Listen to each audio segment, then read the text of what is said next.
Chuck Pagano, the former head coach of the Indianapolis Colts, a man who had spent 36 years of his life coaching football, 18 in college, 18 in the NFL. Now it is official. He'll be back coaching with the Baltimore Ravens. Yeah, Charles. This news was broke yesterday. We will obviously miss the hell out of Chuck Pagano on this particular program, but we're incredibly happy that he's back in the game, in the sport, in the league that he loves. We'll chat with him in about 9 minutes or so to see how this decision come about. Was it because he hated Connor so bad? Is it because he hated this? Or is it because he missed the game? All these football guys, all of them, basically have a yearning to get back in the game.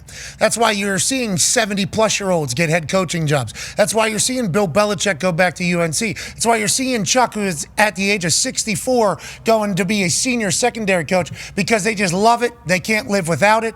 I think we were able to scratch the itch for Chuck there for a bit when he would travel out here, experience a little bit of team. But now he's getting back into a building, back into a program, back into a franchise that he knows very well and respects very well. And I cannot wait to see how he does over there. So, if you count Kyle Van Noy, which Kyle would like us to do as such, and then you obviously do the math with Lombo and Bill and now Chuck, it does feel as if a lot of the people that we talk to on a regular basis are getting jobs back in the sport that they love of football.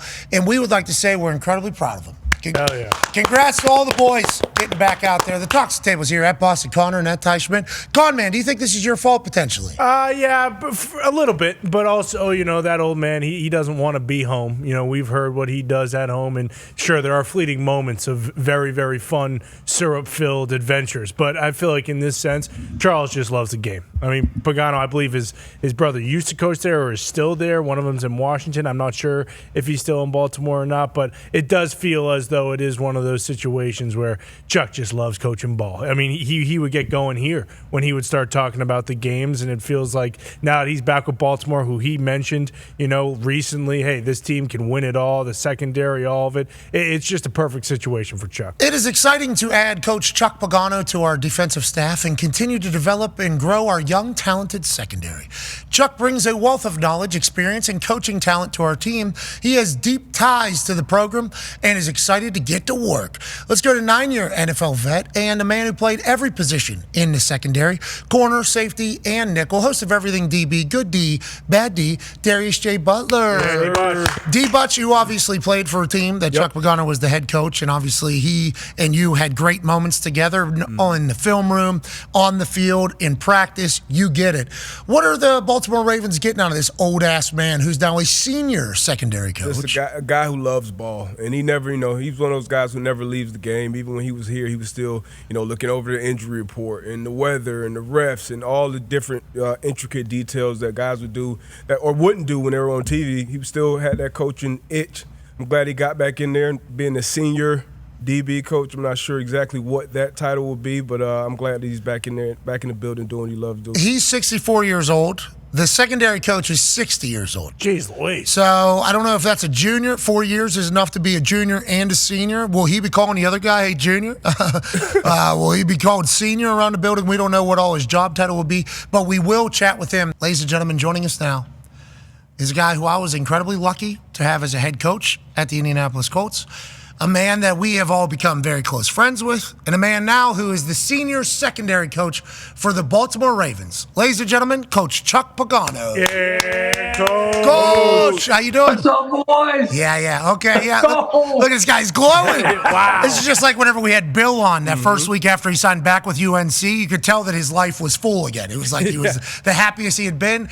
Chuck, congratulations on the Ravens gig. My first question would be, when did you start to kind of consider to get back into coaching? We've chatted ad nauseum about, and we started the show with, you football guys, this is kind of what your life is. It is ball. You've been acting as if you're a head guy basically this entire time you've been retired. You show up here, you have 3 notebooks full of notes. You're in calls early in the morning with the 33rd team.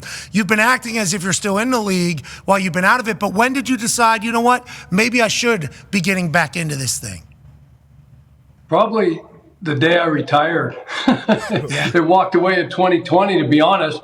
I've always thought about it, Pat, and being around you guys and doing the gig with you and the 33rd team, and then hanging around, Boise State, the coaches here, Pat, it's always been in the back of my mind. It just had to be, the perfect situation.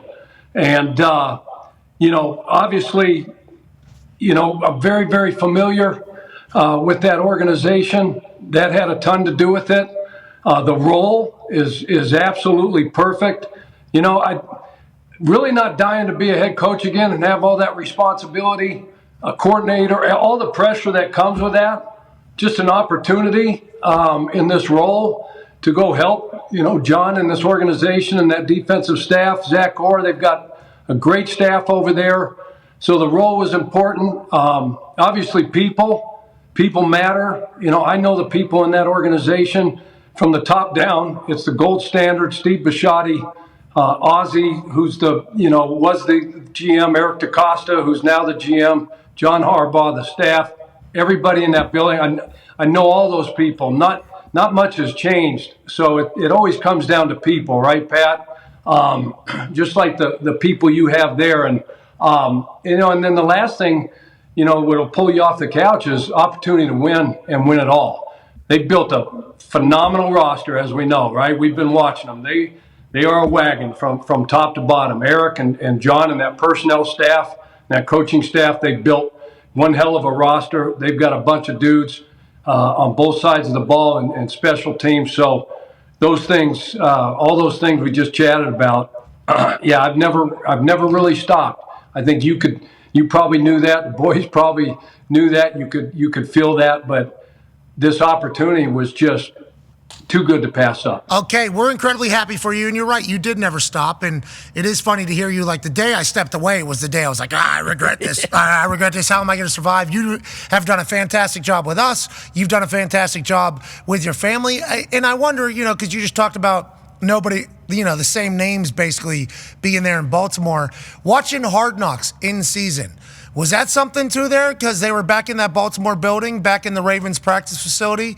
Is that the reason that did you reach out to John, or how did kind of the conversations begin with you and Harbaugh? We have always stayed in touch, Pat, via text message, a call here and there, holidays, family, very close with John. And it's funny, I texted him last week, and I was texting for a friend, a fellow coach that was out and looking, for an opportunity. So I reached out, text John, and says, hey, I've got a name for you, potential, spot on your defensive staff that you have open. And I was traveling back. It was last Thursday, right after the show, Pat. So I was at the airport, and I was getting ready to get on a plane. So he says, hey, I'll call you back in a sec. And I said, hey, I'm getting on a plane. Can we talk tomorrow? So we talk on Friday, talk about this potential candidate, whatever. And then the question comes up, hey, how you doing? You good? You itching a little bit? You feeling like, maybe there's, want to get back in some capacity? And so a conversation started, led to a Zoom call yesterday. Talked a lot of ball for a long time. Talked about a lot of things, and it just came out of nowhere, really, and very, very grateful that John would give me this opportunity to go back to a place where, like when I went to Baltimore in 2008 with him his first year, that organization, that franchise, the success that we had, as a DB coach and then a defensive coordinator my final season, Pat, it changed the whole trajectory of my career. I mean, it changed everything. We lose a heartbreaker in that AFC Championship game, and the next thing you know, you're sitting at a desk and you're get an opportunity to be the head coach of the Colts. So I owe that organization a ton.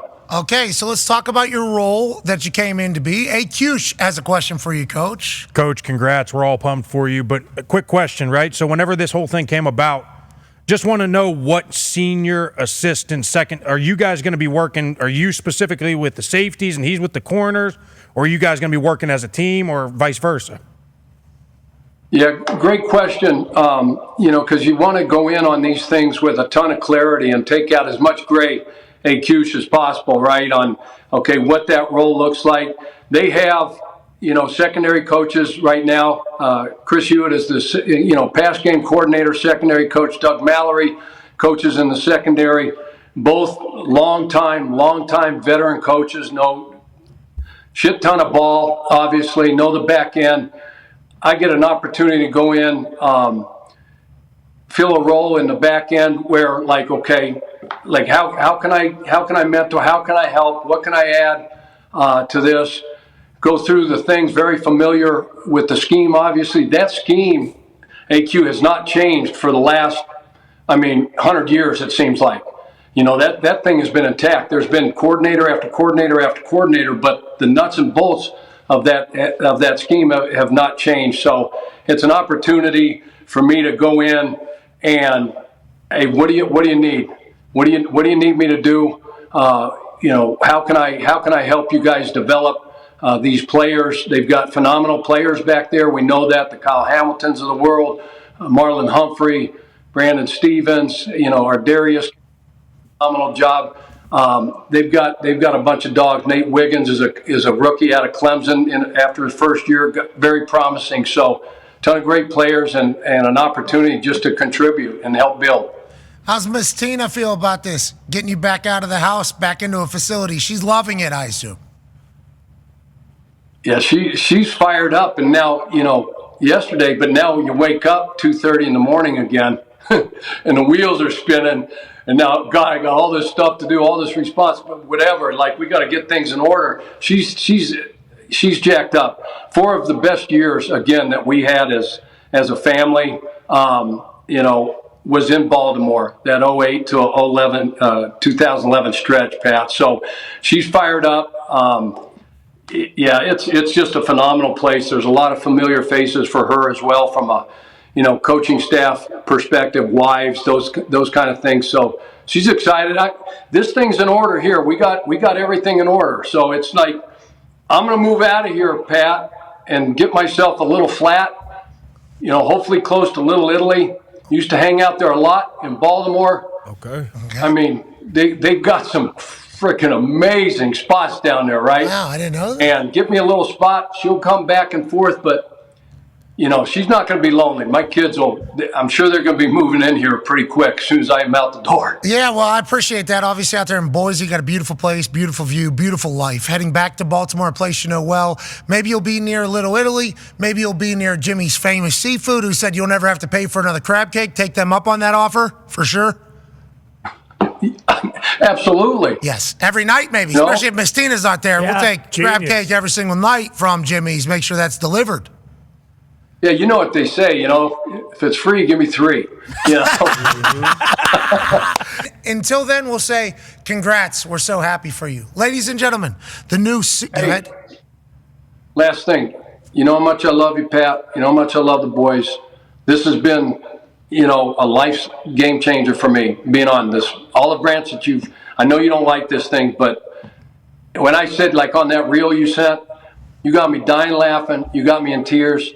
It was just incredible, but it was my why, my family and all kinds of things, right? Great perspective and appreciation for what we have, but I am so grateful. And please have me on, every now and then. Nope. No. You want me to put on the waffle, you want me to do whatever, please. I still get a chance to come on from time to time. I would greatly appreciate that. But never again. Never again. You have no idea what you've done for me, Pat, and you boys. I'd do anything for you guys. You know that. We love you, Coach. We appreciate you. Love you, Coach. We've been very thankful that you chose to hang out with us for so long. You're the man. You're going to do great. We love you, man. Ladies and gentlemen, Coach Pagano. Yeah, love you, Coach. Happy for him, man. Yeah, it's awesome. Oh, yeah. I'm very happy for him.